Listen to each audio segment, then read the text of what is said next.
I want to bring in Sophie Miaillier, the head of Doctors Without Borders in Haiti. Sophie, thank you so much for being with us this morning. What are the conditions on the ground right now in Port-au-Prince?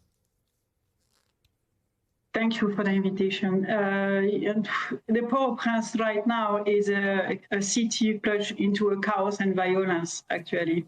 We have seen high number of injured people and then displaced thousands of people since the last 10 days in Port-au-Prince. And then, as we all know, the state of emergency, who now is for 1 month, with the curfew until at least today, will not help for sure. And so when you say that it's a state of chaos and violence, what does that look like, Sophie? There is barricade in some of the quarter.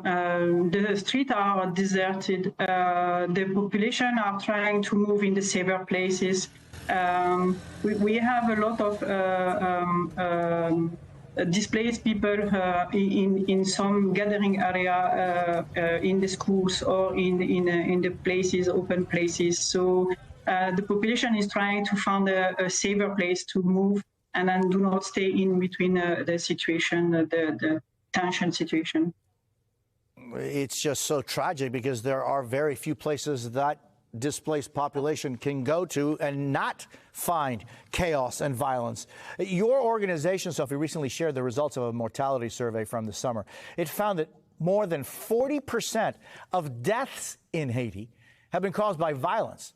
How much worse has it gotten in the last 48 hours or so?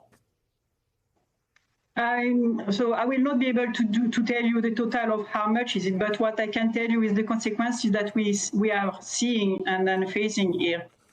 For example, we have a traumatologic hospital that is running since few years now in Port-au-Prince. Then it was 50 beds capacity. Then we had to increase for 25%. So now we have a 70 bed capacity for our trauma hospital. And at the same time, we had to open a new trauma hospital in the south of Port-au-Prince because we had more patients and more victims to come also.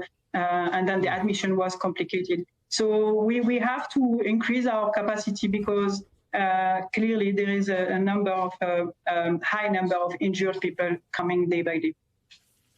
Just to think that you have to increase capacity when you're literally under the same circumstances and conditions that the rest of the population is living under. Sophie, how can the world help Haiti?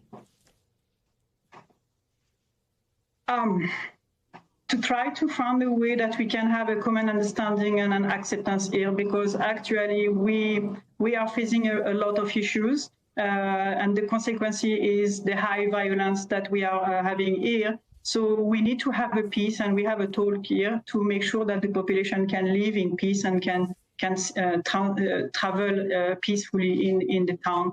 At the same time, we also have a lot of problem in terms of humanitarian response, because as everything is closed, as you mentioned, the airport is closed, the port is closed also, so all the supply is affected.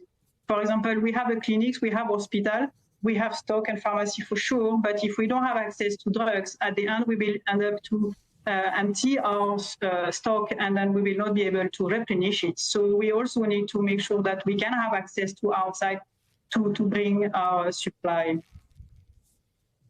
Sophie Miaillier, I thank you so much for being with us. It is on a regular day a very difficult job that you and the organization carry out.